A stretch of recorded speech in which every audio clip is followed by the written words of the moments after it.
Steve Gamache here with a Chef Knives to Go quick look product video, and this time we are looking at the Richmond SKD 11 Gyuto 210mm knife.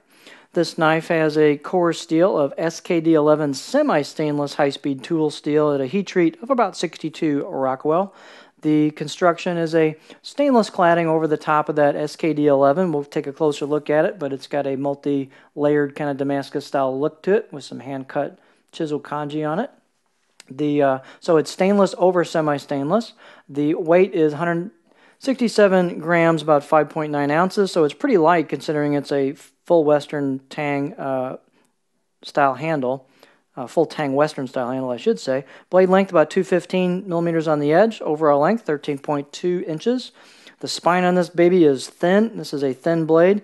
1.65 millimeter on this sample. Pretty much holds that all the way through and thins out even more towards the tip where the grind is. We'll get a closer look in a second. Blade height back here at the heel chin is 45 millimeters approximately. And the handle is a nicely done black Packawood handle with good fit and finish and a pinned-on bolster. The overall knife has nice fit and finish, including the choil area back here and also the spine.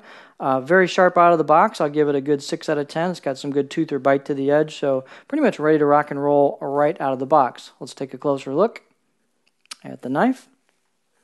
So here you have the thickness of the heel, and you can see the spine pretty much maintains that, thins down a little bit, and then thins down really nicely with the grind towards the tip. This thing just flows through product like onions.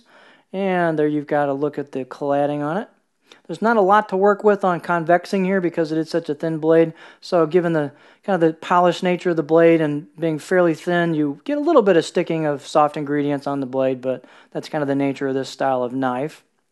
The knife is very thin, including, of course, at the edge. So there's what it looks like at the edge on the grind. And the knife itself has a gentle curve throughout for the profile. It's not very flat all the way through, so it's kind of a gentle rocker knife, which kind of it works very well for rocking versus a bunch of push cutting. But let's take a look at it on the board.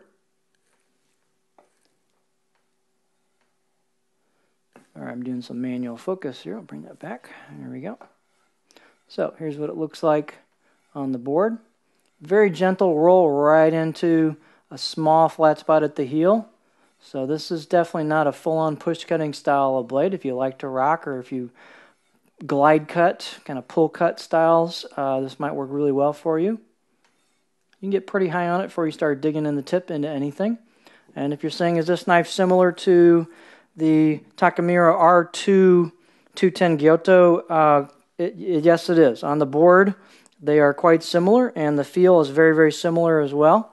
So it's a pretty similar knife. The difference is in the core steel and the cladding and the handle material, but it's quite a similar feel to it on the board. And so if you like the looks of this one, it might be a definite option for you. So really good, nimble, light, high-performance Gyuto. The Richmond SKD 11 Gyuto 210mm knife.